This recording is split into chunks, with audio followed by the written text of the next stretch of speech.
Hi, friends. This episode of Big Blue Banter is brought to you by Prize Picks.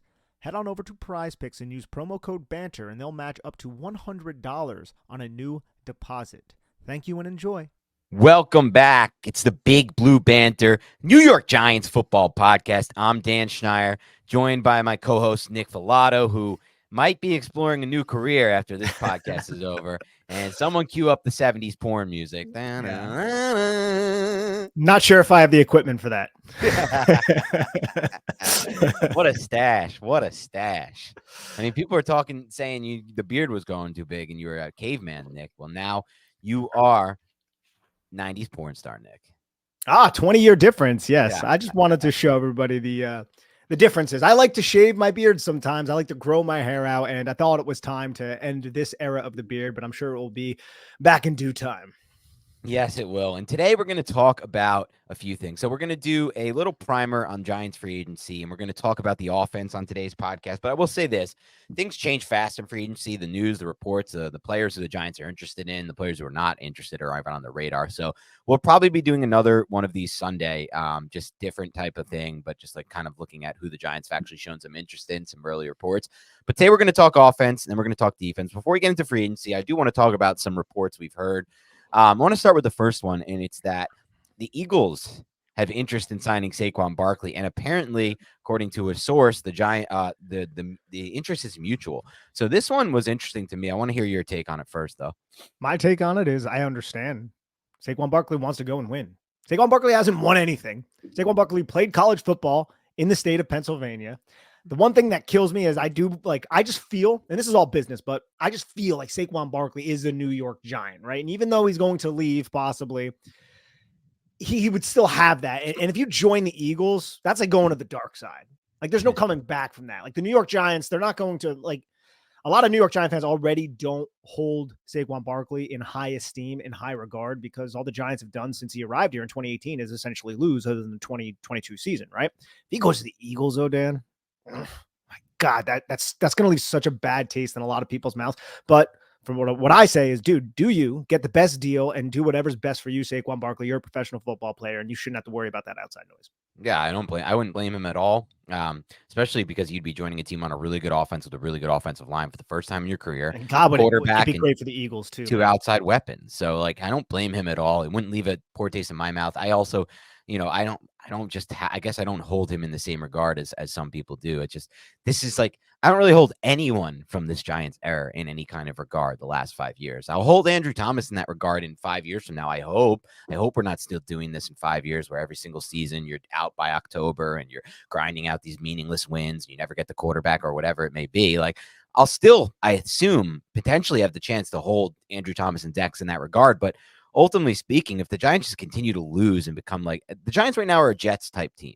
Like they're losing, they're disgustingly bad. They're the worst NFC record of any team over the last 5 years. They're out of it by October or November every year. Like, I don't care personally. Like, any player from this era is not somebody I hold in any kind of regard. I remember players from eras based on if they win, and if the Giants win, that's just the reality of the situation.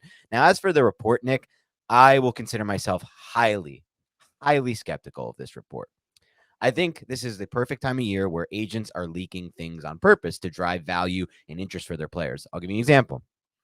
I heard a report earlier that the Giants are interested in signing Josh Jacobs. And when I followed up, when I kind of made a joke about that report on Twitter, someone was like, trust me, this is real. We're hearing it from Josh Jacobs' camp. DM me and I'll tell you more. It's like, no, I don't need to hear more. Of course, Josh Jacobs' camp is connecting the dots between Carmen Brasillo and the Giants and trying to drive some interest for his player. Like, that's what an agent is supposed to do. But in reality, I don't think there's any possible chance, and I'll put my reputation on it, the Giants are signing Josh Jacobs in free agency. It's just not how it's going to go. Joe Schoen is not going to say, Saquon Barkley, we're not going to pay you, but we're just going to allocate all this future cap space to Josh Jacobs. Like, it's just not how this thing goes. It makes no sense whatsoever. But with that said, I'm not so sure I believe the Eagles are interested in Saquon Barkley. Throughout Howie Roseman's tenure, he's never paid for the running back position. He took his biggest swing last year, which was essentially trading a late 5th-round pick swap for DeAndre Swift on a rookie deal that he could pay him nothing and, not really allocate many resources towards. So color me very, very skeptical of the Eagles' interest in Saquon Barkley. I do not believe it, and I'm going to make that clear. As far as if Barkley's interested, I think that side I believe in, because I think Barkley should be interested in playing behind a great O-line with an okay, a quarterback who's definitely an upgrade and two great receivers. Like I would be too if I was Saquon Barkley. I just personally, Nick, I don't believe the Eagles are interested.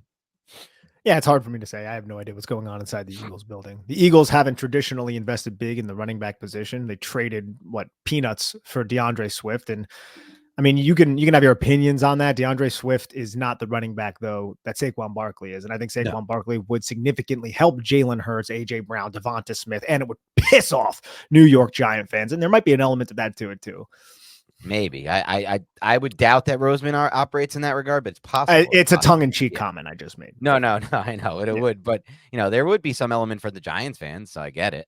There are Giants fans who would be pissed about that. There are Giants fans who are very emotional about the state of the players. So, but my point is, Saquon Barkley is going to upgrade that position. And right now, who is the running back? DeAndre Swift's a free agent. Boston Scott's a free agent. It's just Kenneth Gainwell. That's all they have right now. It would definitely upgrade. It's just a matter of, do I see Roseman going in that direction? And I personally don't at all. I put this at 1% of happening, but we'll see. We never know. And I'm not curious. I'm not even sure where he's going to sign Barkley. I'm not so sure. Like I just, the Texans, like their teams are being mentioned. Dude, but I don't it's the same thing with the running back and the safety market. It's the same exact thing. There's way too much talent in those markets. And both of those markets are the two markets on each respective side of the football that are so depreciated. So this is the one thing that Joe Schoen, look, a lot of people are giving Joe Schoen shit. A lot of people are praising Joe Schoen. I think Joe Schoen is on the right side of this because these are two position groups that a lot of teams around the league are not investing high in, and both the markets are inflated with talent. So let it play out. See. And if they do land the deal that they believe they're worth, then you have other options you can fall back on. That's just good business, in my opinion. I completely agree. His process has been really good at all times. It's just a matter of the results right now, which shows Shane. The process has been great, you could say with the exception of last offseason, but it is what it is. They tried to. It's so hard to tell to not move forward after a playoff win. I was talking about it and I was like, has any team ever done it? I think Will responded, Nick, and he was like, the Vikings kind of did it last offseason. I'm like, they didn't really have a Barkley to let go of. Like they kind of did it, and they, in the sense that they didn't go all in and push their chips in the middle and start signing and deferring cap hit and stuff. But it's not like they really had the same decisions the Giants had to make between their quarterback and running back hitting the free agent market. So I just don't really see teams having the balls to do it ever, really. And the Giants weren't one of them, but that doesn't surprise me. I don't who is. But someone did say the Bills kind of did it in 2017 before the Josh, because they made the playoffs with Tyrod and then they dumped 10 players from that starting line. But that was also a very weird time. Doug Whaley, I think his name was the general manager. He did the draft and then he got fired and Brandon Beane came in, I believe. It was a really weird situation where why that guy just did the draft and you just fired him and brought in Brandon Beane, Joe Schoen, and everybody else. And it was just if I was a 2017 Buffalo Bills draft pick, I'd have been like, what the fuck? It's not a great spot to be in for a draft pick. You're right. Exactly. But that's probably the closest thing we've seen. So it's just tough for me to blame Shane for that. But again, process was good on this. If he had rushed to sign Xavier McKinney, it would have looked horrible right now because his agent was asking for the top part of the market money, and instead you got to let the market dictate itself, and it will determine the value of these players, Barkley and McKinney, and that's what's going to happen. And Justin Simmons was cut by the Broncos. That's another great safety that hits the market that no one really expected to hit the market, in addition to Cam Curl and all these other players who are on the market right now. And then as far as running back goes, we already talked about it last pod, but this is a very saturated market as well. I think part of it is what you're seeing, Nick, just to wrap up on running backs, is just, it's not just a matter of the markets, the supply is taking over, the supply, I should say, is heavy. It's that the demand is just not necessarily there, not for running backs. Like you said, the Eagles could definitely use a Saquon Barkley. The demand is not there to be paying and allocating your cap space to running backs. If people are going to, the demand for running backs is doing kind of what the Lions did. Take one early with Jahmyr Gibbs, or, what the Seahawks did with Kenneth Walker and then with Zach Charbonnet. That's where the demand is. Demand is via drafting running backs on those cheap rookie deals. Paying them, there's not much demand for that right now at all. I don't really see too many GMs rushing the table to pay running backs right now. No, neither do I. And it's going to take the running backs who are on the market to realize that. And then one of those running backs is probably going to take a deal that's going to be significantly less than he thought he was going to get. And then that's going to set the stage for these free agent running backs. And then other teams will be like, all right, we'll give you a Derrick Henry type of deal. Let's say Derrick Henry signs to the Ravens. And then Barkley and Jacobs and Pollard and all these other, Barkley and Jacobs mainly, and Pollard's a little bit lesser than those two. Then they would have to adjust to their expectations. And maybe the Giants can sneak in and get Barkley back at a significant discount. And that's maybe the idea that Joe Schoen has in his head. Though I do like the point you made last podcast or a couple podcasts ago about like does tend to always be that one player at these depressed positions that gets the big deal. And it does seem like it's probably Barkley, though. It could be Jacobs. It could be Jacobs as well. It depends how these GMs evaluate the film. As But Jacobs has some really good film too, especially the year before this one. of course, but your point stands. Don't believe everything you see right now because there is a lot of No. bullshit out there. A Yeah, lot the of agents are driving a lot here. Speaking of something that could also be bullshit, we don't know. Anytime it's a draft report, in my opinion, it could be bullshit. Connor Hughes, but I'm not saying that, by the way, Connor Hughes. All due yeah. Call respect out for Connor. what you Geez. do. I'm just saying, literally for everybody, it could be bullshit. So nothing to do with you or your report, but he is reporting, Connor Hughes, who covers the Giants, that Joe Schoen is all in on getting a quarterback and making a move to get his quarterback. And the Giants reportedly really like May, and he said there's a connection between there with potentially Eli Manning pushing for it. And he also says a trade up is a possibility. It would be for May. He also says he heard a lot of connections to Jaden Daniels with the Giants, but he also, the main point of his mailbag was to say that he thinks there's that JJ McCarthy is definitely in play if the Giants stay at 6. So the odds for the Giants to draft JJ McCarthy, Nick, at sports books have gone from at one point like plus 2,200, and now they're at plus 500 on FanDuel, which is the second best odds behind the Broncos. And then I think at other books, I saw them at like plus 420 or 430 with the highest odds to draft McCarthy. So a lot of buzz around Joe Schoen kind of making that move to change, to make a big change at the quarterback position. Yeah, can you blame anybody? Can you blame No. anybody? Guys coming off of how many injuries now with Daniel Jones and subpar play throughout most of his career. And we know the Giants, if you look at all 32 teams, you're going to locate the Giants, be like, yeah, they need a quarterback. And they pick high. Maybe they're going to get their guy. But I also think, yeah, they need a star wide receiver. Yeah, they could use defensive help. I don't think they're going to do that in the first round, but they could go in a lot of different directions right now. I would not be shocked if they were to go quarterback. I would not be shocked if they go with Roma Dunze or Malik Neighbors or, tackle, which I wouldn't say shock me, but would that shock you if they even went like offensive line? I don't think that's going to happen, but I don't know if shock is the right word. I think it's a little bit aggressive.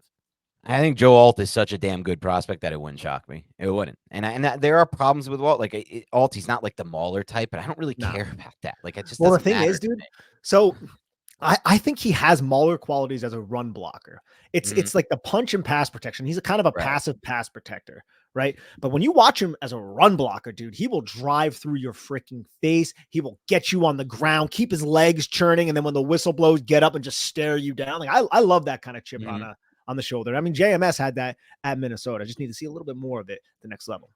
Yeah, but I mean, Joe Alt was the 10th most athletic prospect since 1987 in the combine history to go along with amazing tape. Like that wouldn't surprise me if a team falls in love with that, including the Chargers, to be honest. Like with Jim Harbaugh there, like, and that's a good sign because if the Giants love Drake May, for example, right? I was thinking about this, and the Washington goes for Jaden Daniels at 2, which I still think is possible. And you got Caleb at 1 to the Bears, Daniels at 2, 3 Patriots. Let's say they fall in love with JJ McCarthy. It's possible. I think there's, some people are going to not or be turned off by Drake May because there's issues that he needs to fix. And maybe they think he can't fix them, or they just don't trust that he can fix them. And then McCarthy at 3. I don't think the Cardinals have any. Personally, I don't believe the Cardinals are going to trade that pick. I'll tell you why I don't believe that. Because their new GM that came in last, Austin Ford, I believe it was, made a lot of trades last year to pick up draft capital, the big one with the Texans. Do they really need more picks at this point? Like, no, I don't think so. I think that they're locked into Harrison if it goes QB. That's just my personal opinion. I don't see them trading out of 4. So now you have 5. That's a possible trade spot with May on the board. I also kind of feel like Harbaugh is going to look at Joe Alt and be like, I'm Jim Harbaugh. I'm establishing a certain kind of culture here, and I want Joe Alt on my offensive line. I don't want to risk trading back and getting a different type of tackle. Like, there are other tackles in this class, and I think Daniel Jeremiah just moved the kid from Oregon State to number 1 in his recent. He just dropped the new top 50 big board. And moved Joe Alt all the way. I'm sorry, and moved Joe Alt behind this tackle. I'm forgetting his name, the kid from Fuaga. Yeah. And so maybe it's Fuaga that Harbaugh likes, and then it's fine. Or he likes both those two, and even the kid from Washington, Falton, or whatever you pronounce his name. Then maybe he can trade back, and that's possible. And then he trades with some team that wants Drake May. But even if that's the case, I don't put it past the Giants to go up from 6 to 5 like they did last year with Deonte Banks to get their quarterback if they like the quarterback. So I'm not saying that's going to happen, but it's just something I've been thinking about. I don't personally think the Cardinals are going to trade out of 4 if Harrison is on the board. Yeah, it's hard to say what the Cardinals are going to do. I would imagine they would go with Marvin Harrison and give him Kyler Murray and put him down there in the beautiful desert that I used to reside in. But, I'm not inside that building. I have no idea. Yeah, we don't know. All right, let's talk about some free agents on the offense side of the ball. For this podcast, we're going to focus on guard, running back, and One more thing, quarter. since we're talking Yeah. offense, I don't know if you saw this, but Duggan tweeted something about from the Athletic, tweeted something about Darren Waller and how he's weighing his True. options and why he's actually like contemplating retiring. And this isn't necessarily groundbreaking, but it does provide a little bit more context. He just basically said he felt like it would be, at the end of the day, a disservice if he was not all the way in on things. So that's why he's weighing his options, because it's a very long journey, in his words. It's tough. It's long. It requires a lot to play in a given season. So Darren Waller is basically saying, I might not be all in. So I need to really weigh my options. And if I'm not all in, I'm not coming back to the New York Giants. So that's the story with Darren Waller right now. Yeah. I think there's a human element to this that nobody really course. ever considers or cares about. I know we do, but a lot of fans don't consider or care about the human element to this. And that's what you're going over right there. And that's what he's feeling right now. I mean, he's had a lot of injuries in his career, a lot of injuries, and who knows where his body's at. We don't know. We're not Darren Waller. We don't understand how it feels to wake up and be Darren Waller. He might feel like he's already put his body through so much, and these injuries have to come back from at this point. Also, it's a little different for him, I think, when you're coming back to a team that's most likely not going to be competing for a Super Bowl in 2024. So it's like, what are you like at that point? I mean, you're under contract, and how old is Darren Waller now? He's going to be 30, what? I think he's like 32. Year? I think he's going to be 32 this year. So I don't know. And his wife makes money, so I don't know exactly where he's at mentally, obviously. But either way, like, it's not a good spot for the Giants. Like, there's going to be some cap savings depending on when they cut him, but there's also going to be dead cap connected to this. You don't really get a break if a player retires. You get some break, but not a huge break there. So, the Giants dug this hole when they restructured that contract last offseason. When they traded for Waller, they could have just let the contract play out as it was, because the Raiders had already paid out all of his bonus. There was no guarantee money still left on the deal at the time.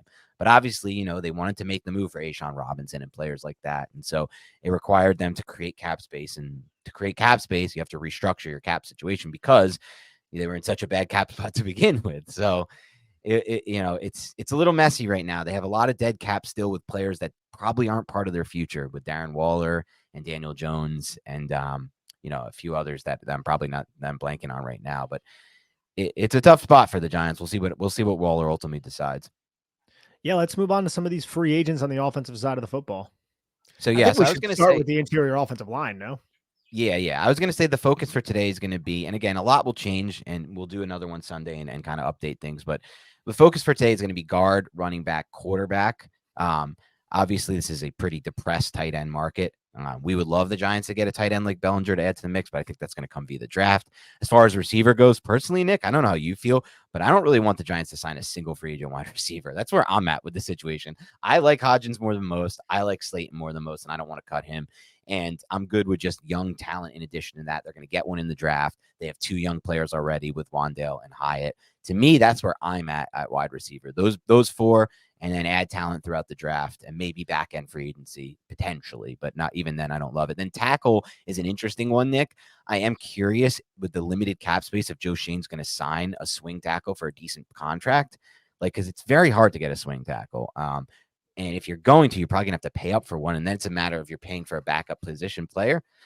So I don't know what's going to happen there. So I think that's kind of remains open-ended. Then the final position being quarterback, which is one we definitely, I think, should look into, because Joe Schoen's made it clear, Nick, that if they don't draft somebody at quarterback, they're going to sign someone at quarterback. It's not just going to be DeVito and Jones. So what's going on, Big Blue Banter listeners? I'm excited for the football season for several reasons. And one of those reasons is Prize Picks, which is North America's largest independently owned daily fantasy sports platform. And it's so simple to use. Instead of battling thousands of other players, including professionals, sharks, and people who are going to exploit you, you pick more than or less than on 2 to 6 player stat projections, and you just watch the winnings roll in. It's very simple to play and gives you a little extra skin. I've set my picks in less than 60 seconds. There are so many stats to choose from, and the withdrawals of funds are easy and quick.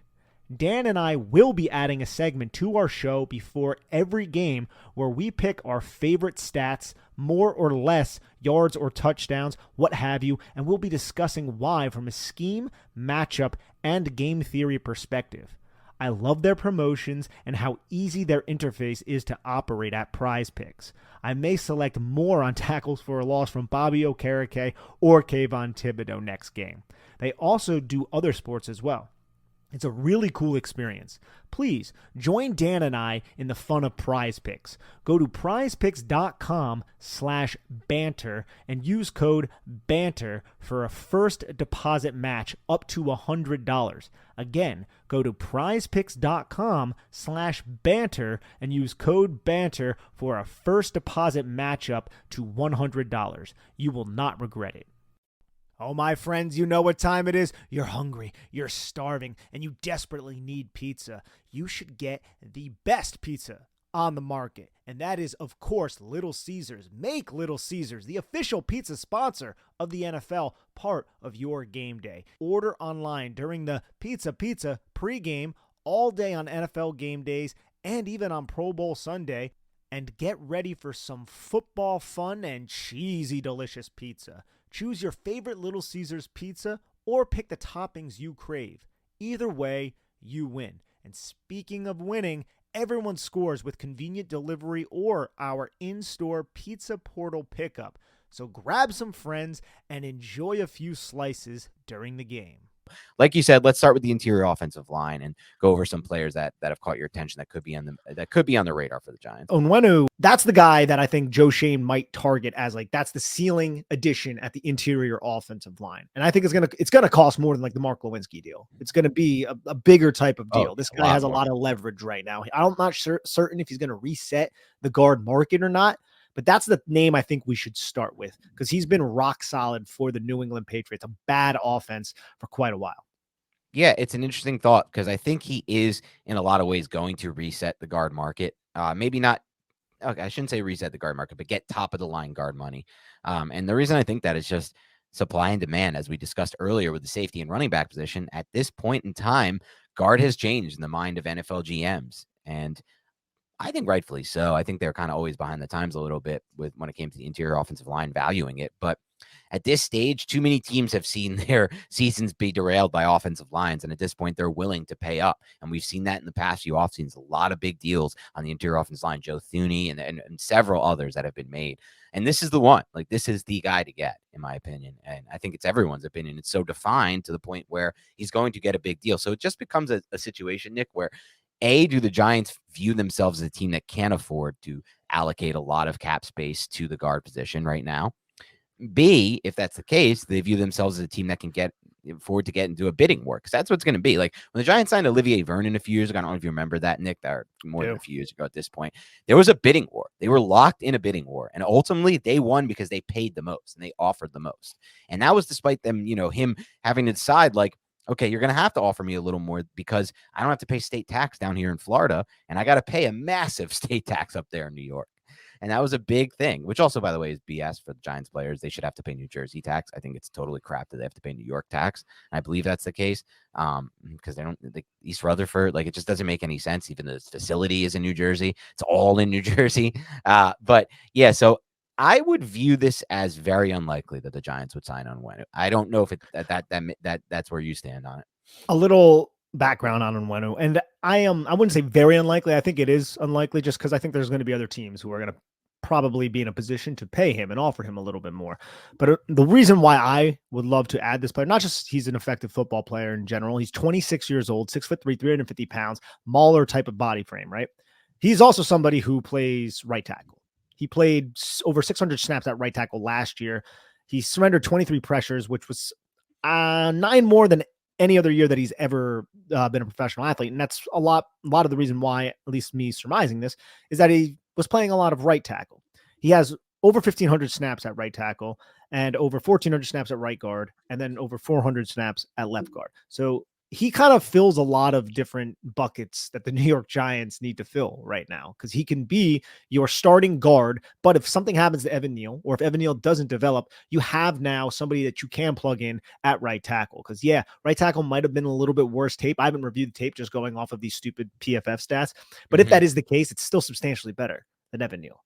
Like over 650 snaps at right tackle. He can do that. So he's versatile. He's effective. It's just going to be damn expensive, Dan. And Spotrac has his market value. And I wanted to throw this number at you. I think he might earn a little bit more than this, but his market value at 4 years, 54.5 million, 13.6 million AAV. What do you think about that contract?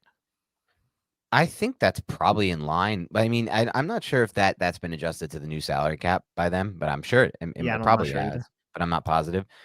I think that's probably in line with what he'll get, maybe a little bit more, I would think, with that adjustment. It's just, so you're allocating a big chunk of your cap space to a guard position, 15 million, or, I think it'll probably be around 15 million AAV. I don't necessarily think that's like a bad allocation. I believe that you should be paying the offensive line. I'm okay just like firing in on the offensive line from a salary cap allocation standpoint. That's basically what the Chiefs have done, and it's what the Bengals have done too. And they're relying on the draft. Yeah, go ahead. I was thinking he would get Joe Thuney money, and Joe Thuney gets paid about Joe Thuney get? 16 mil. Joe Thuney's a clearly better player. They're not even with the market, and this is the way this works. So right. you know how no. I think you're right. Yeah. I'm just saying that's the reality. Like you're paying the same price for a worse player. Because Quentin Nelson gets paid the most. He gets paid about 20 million. Okay. He gets paid on the dot 20 million a year. Then it's Elgin Jenkins at 17, and that's for left guard. Now, Onwenu, he can claim both, but he played right guard a little bit more. But Chris Lindstrom is at the top of the market at right guard for 20.5, with Zach Martin slightly behind him at 18.4. Then Brendan Sheriff at 16.5. So I was figuring he would probably slide in 15.5 to 16. But again, we're talking only a couple million difference from what Spotrac has listed. Kind of comes down to, I don't know if the Giants are going to be, if there's a bidding war, the Giants are not going to bid for that. I don't think probably not. Yeah. I mean, I don't know if he's even on the tier of any of the players you mentioned. I don't know. I'd be surprised if I would need to do tape. We don't watch the tape, but like I'd be surprised if Joe Schoen views it that way, just based on what I know. I also have this general opinion that the Giants are not going to be as aggressive in free agency as people think they are right now, as Giants fans think they are. I'm going to just throw that out there because that's how I feel about this coming free agency. I think this is going to be a cleansing period for the Giants roster, this free agency. But I don't think that means they're not going to sign anybody. I think they understand that to compete, even just to compete as a football team, they're going to have to get an edge that fits the system, and they're going to have to get a guard because they can't just roll back in with Bredesen and Azudu and everything else that they have at the guard position.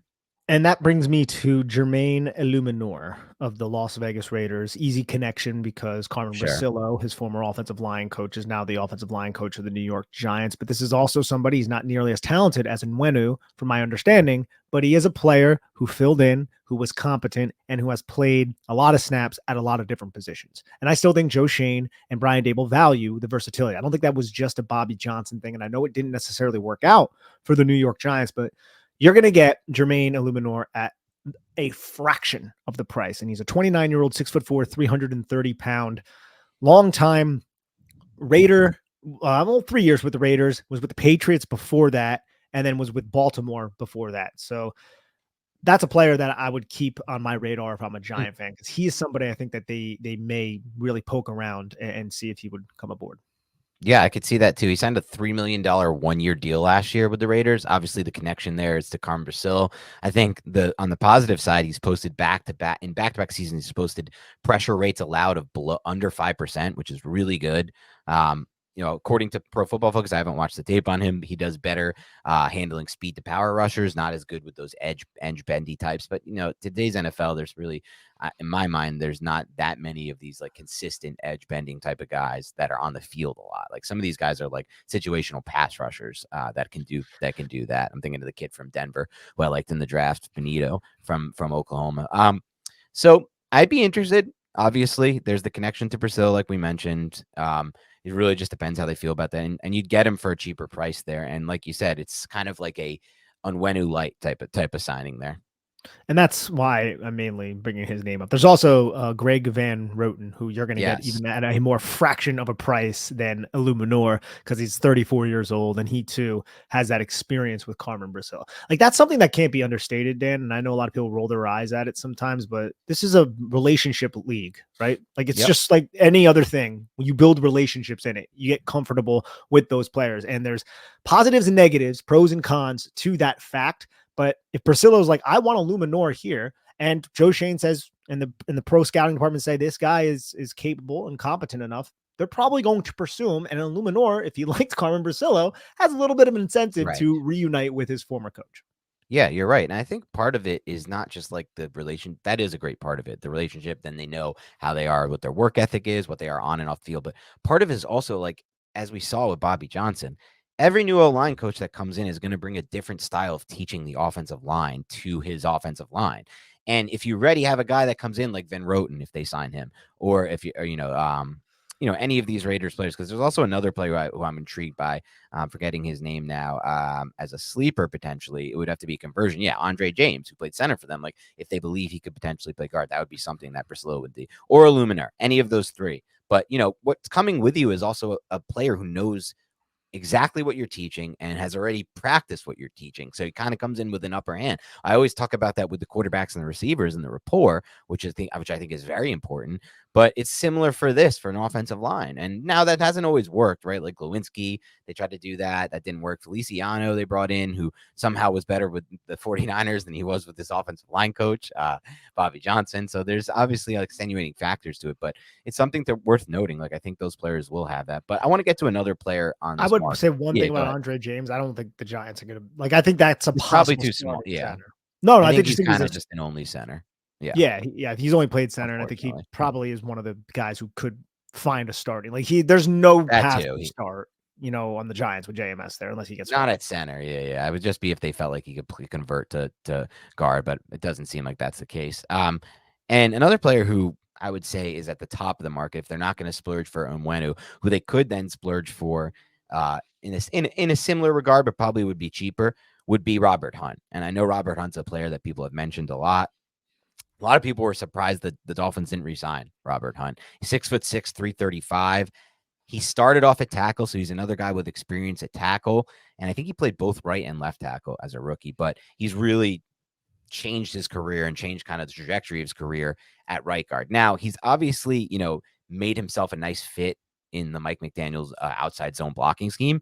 And I don't necessarily use that as a knock against him because I think he could probably play in the Giants system. The Giants use zone and power gap, so I'm not really worried about that. But where would you stand on Robert Hunt as a free agent potential addition? I like Robert Hunt a lot. I do, from everything I've seen down in Miami. And I know I think he started his career at right tackle. It was like a Yep. little rocky, but then he kicked inside, and then that's where he really stabilized himself. Was coached by the great former New York Giant offensive line coach while in college, Robert Sale, who I think, well, I'm not sure if he's with Florida anymore, but regardless of that fact, Hunt, everything I've understood about him was he is a capable player. And I think he's only like 27 years old. So I would welcome that. And I also think, actually, I'm not really 100% sure how much cheaper he would be than Onwenu, but I'd imagine it would be a little bit more of a discount. Yeah, I think it'd be a solid discount. And then it takes to According to another.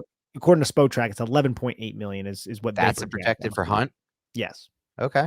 So still a decent price there, but I think they can afford to. And I still think, like I said, I think they're going to be conservative in free agency, Joe Schoen, and kind of let things kind of cleanse themselves of the situation they're in roster wise. But I still think that if they're going to make one hit, it's going to be at either edge or guard, and they Yeah. could still kind of put something in that range. Another player to mention at guard, though I don't think they'll go in this direction. It's just funny that this is can even be discussed, is Kevin Zeitler from the Ravens, a player who probably should have been on the Giants the last few years, but for some reason was deemed a cap casualty by the Giants because they needed cap space for Kyle Rudolph and Kenny Galladay and all the junk that they added. But, Kevin Zeitler's still playing at high quality football. He's played more than 1,000 snaps every single year since he joined the Ravens. He's 33. He doesn't miss any time. He's posted a pass blocking grade of 80 or better in consecutive seasons, which is unbelievable to me. So, I mean, this is still a guy who gets the job done, doesn't miss snaps, and is still good in pass protection. I don't think the Giants go the route of re-signing Kevin Zeitler, but he's someone worth mentioning. And he's like, if you look at what people consider to be the top of the guard market, he's up there. Yeah, he absolutely is. He's just going to be like 34 years old soon, Yep. I think it is. But dude, he has to be the best right guard the New York Giants have had in the last what, Probably 15 since, years, 10 yeah, years? probably since Toybert. Yeah, it's been a while, bro. Just let him go.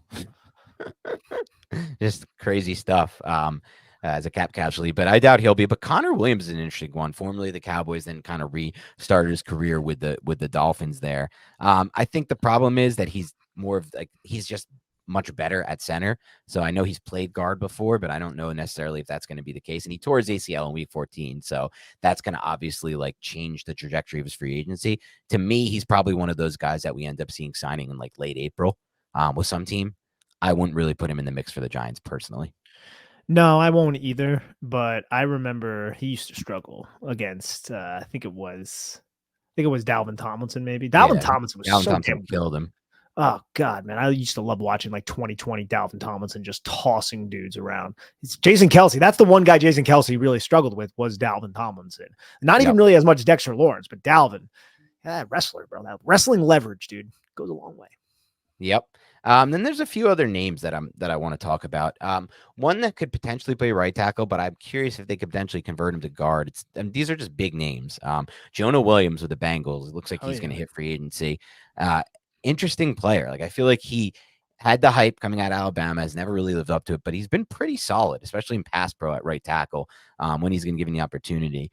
And I know they signed someone last year that's overtook it, but is there any interest there of signing him to kind of be that swing guard tackle for the Giants, but also start at one of the two positions? He's never played guard in the NFL. No, I So don't think if you're so. signing Jonah Williams, you're saying Evan Neal, we're done with you. And I don't think they're going to go that path. I think if they're done with Evan Do you Neal, think there's no chance they would convert someone this late to guard? It's just too late, you think? what do you mean? Oh, you Like mean like they Jonah would play him Williams? at guard, yeah. I Because don't think that was Jonah. some of the initial when I he was think coming that's out of college. I remember people were like, he'll be better as a guard. Yeah, people just lazily say that because their Yeah, arms are short, though. It's just kind of like yeah, a dumb trope. But I true. don't think Jonah Williams is going to want to. Like what Jonah Yeah, Williams is going to look like. His agent going to be like, "Well, you guys drafted 2 tackles in the top 10 in recent drafts. Why are you even interested in me? Oh, we want to kick you inside." I'll be like, "All right, go yourself." You know, like so. yeah. I think it's a Okay. little unrealistic from that standpoint. How about Dalton Reisner, another guy who had some Ooh. acclaim at times in his career, liked his tape coming out, obviously has kind of been more of a journeyman recently. He had to wait till like I think a week or two into the season to sign with the Vikings last year once they traded Ezra Cleveland, but seemed to do pretty okay with the Vikings. Any thoughts on Dalton Reisner? That was a 2019 draft, I believe, right? Yep. Yeah, it was because I remember him down at the Senior Bowl. He was with Denver initially. I was gonna say he definitely wasn't drafted by Minnesota. No, So he yeah, signed with them in the season last year. I haven't kept a lot of tabs on Dalton Reisner's career, but just looking at some of these, 400 and over 4,500 snaps all at left guard. So this guy has been consistent playing averaging around like 850 snaps a season. That appeals to me, but I would have to get into the tape to really dive into that. But it doesn't seem like he's going to be like highly sought after. So maybe you can get him at a discount. I just want these guard positions to be shored up. And I also have this like internal battle though, Dan. It's like, what does that mean for Josh Azudu?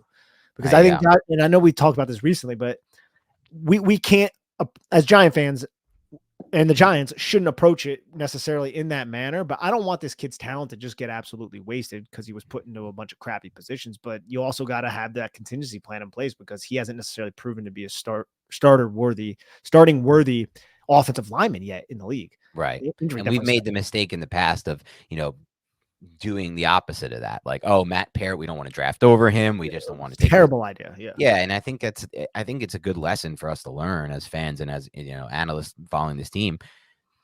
You kind of have to on the offensive line. You kind of have to take the risk of drafting over players and adding talent and adding competition. In the end, you may be screwing up a player's development, but if you can get the offensive line shored up, that's most important. And if you're wasting assets along the way doing so, fine with me at this point. Like, I'd rather waste assets along the way, but get my offensive line right than not get my offensive line right because I didn't want to draft over a player because I didn't want to waste an asset. And it doesn't even have to be wasted because we've seen guys perceivably they were good and then they would get in there and they would suck. Now you have Josh Azudu back there, right? Right. Or injuries happen all the time. New York Giant fans know that. Now you actually have competent or at least potentially competent backups behind them. So I'm right there with you. Yeah, a couple other names to consider at guard. I've read actually from somebody who covers the Seahawks that we had on a podcast once that he's made some strides in pass protection, and it's Damian Lewis, a player I liked a lot coming out of college. He's more of the mauler type. He's 332, but he's operated pretty well in their zone heavy scheme there in Seattle, and I've heard he's made strides as a pass protector. So Damian Lewis is someone who intrigues me as a potential guard signing for the Giants. Pass protection was always my concern Yeah, about him dating back to his days at LSU. But just judging by some of the pressures allowed, he has allowed 106 pressures over 2,000 pass blocking snaps. So that's not necessarily too bad. But he did have no, 28 penalties, but 12 of them were in 2020, his rookie season. I remember his rookie season, it seemed like it was it pretty was bad. bad. Yeah, from a pass blocking standpoint. He was always a pretty adept run blocker. Yeah, and then there's Jonah Jackson, who's been linked to the Giants early in the free agent process, who's, again, really good at climbing the second level, more, in my opinion, of a run blocker than a pass blocker, even though he's projected to be more of a pass blocker coming out. So that's an interesting player just because the Giants have been connected there. I would hope if they make this investment at guard, it's going to be somebody who has more of a track record in pass protection than run blocking, but clearly they might be looking for a type at the run blocking position or just a type of value at the guard position. So he's someone to keep in mind for sure. Yeah, absolutely. I'm right there with you. I think we already talked about Jonah Jackson a little bit. Yeah, and there's also Graham Glasgow and John Simpson on this market. Just kind of more of I guess some journeyman type players. I would consider them at this stage of their career. Not so sure the Giants would be interested in either player, but definitely somebody to keep in mind. Two players to keep in mind, I should say. Sounds good. And Glasgow, he's only been on 2 teams though, so I wouldn't really say he's a journeyman. But I guess I think he was on Detroit, and then he went to Denver, and then he actually was on Detroit last year. So they're in 46 pressures too, playing mostly right guard. So that's something to keep in mind if we're going to entertain that. Exactly. All right, let's talk a little bit running back and a little bit quarterbacks for the backup quarterback position for the Giants, or I guess at this point, somebody to compete. The running back market has Saquon Barkley, we discussed. And as I brought up at the top of the show, Josh Jacobs, potential rumor to be with the Carmicillo connection. Do you think there's any chance of that? Do you want to give that any credence? I don't think it really makes much sense. If you're going to spend up, just get Saquon Barkley. The price tags aren't going to be comparable. So, right, no, exactly. I don't think that's going to happen. But it's an easy connection to make. There's 2 other easy connections to make just based on Joe Schoen's history, and they're going to be cheaper. And that's Zach Moss and that's Devin Singletary, both free agents. Before I get into it, why would the Giants want to go the free agent route at running back? Well, I think we've discussed, Nick, that ideally, if you can do it the right way and you have the draft capital to do it, you can find your featured 1A back in the draft and you can find your 1B back in the draft and you can find a 1C and you kind of operate a 3-headed attack. And the 1C is a late pick. The 1B is a late pick in the sense of day 3, but it's not as late, maybe round 4. And then that 1A is somebody you get in round 2 or maybe round 3 of the draft. But the Giants aren't on that timeline right now. They have what could potentially be their 1C or 1B in Eric Gray. Who knows where they view him at there. But I think, that's a 5th round pick. That's the range of what I'm discussing for 1B or 1C. But why would they invest in the free agent running back market at all if they let Saquon Barkley go? Because you need somebody who has experience playing the position at the NFL level and has experience in pass protection and is not a liability in pass protection. So I think that's important to note just to start, Nick. Would you agree with that? Absolutely. I both those guys down on an article I did, 5 potential free agent running backs who can replace Saquon Barkley. It's over at Big Blue View if anybody wants to go check it out. Yeah. So where would you stand right now in the running back position? Do you have a preference? Do you have players? Because there's also a few other names like Dante Foreman, Gus Edwards, J.K. Dobbins, who I'm totally out on because of the history of running backs coming back from Achilles. They just lose all of the athleticism. And A.J. Dillon, who kind of intrigues me, who I think has kind of gone under the radar. Yeah, there's another name too. And he's not my number one, the guy I'm about to say, but I take shit from Giant fans every single time I mention him. That's Ezekiel Elliott.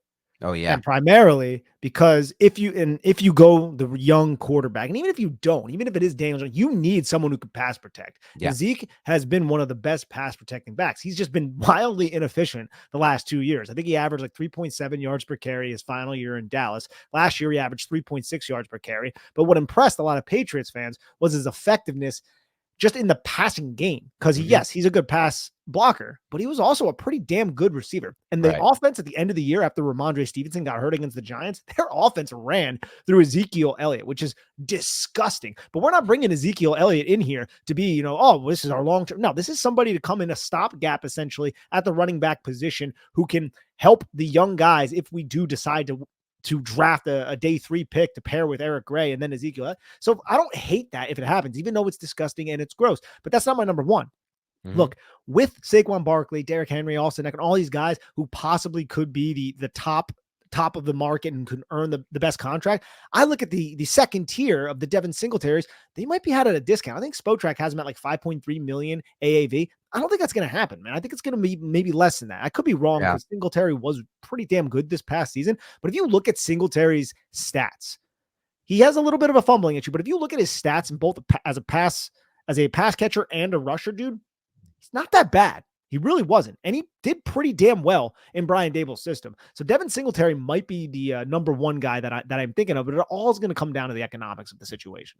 Yeah, I agree with that. I mean, if I had to put a number one right now, it'd be Zach Moss. I mean, look at the efficiency metrics for Moss last year. Is phenomenal with the Colts, yards after contact. He's been like that forever, forced missed tackles. The problem I have with Moss idea is that I think a lot of GMs are going to be onto that, and they're going to look at the tape and the metrics, and he might get kind of a bigger chunk even than Singletary. The way I would like to do it, because this is how I see it, if they're going to let Saquon Barkley walk, Nick, I want the veteran back just for the purpose of him being a veteran back that can help in pass protection. But the way I would do it is I just wait until somebody's cut around camp. Like even like, I'll give you an example. Like I would take a flyer on Dalvin Cook and be like, Dalvin, look, you can have this backfield. You could re-establish your value. This is your last chance and probably your only opportunity to have a backfield. I hate to hear this one.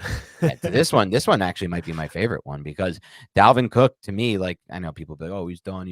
I mean, I'm not so sure about that. And he's always been a back that's never relied on his athleticism. He's relied on his processing, and he doesn't have many opportunities to establish his value at the NFL level, where he can be a lead back. The Giants would be one of them, and so Dalvin would probably such a wide zone.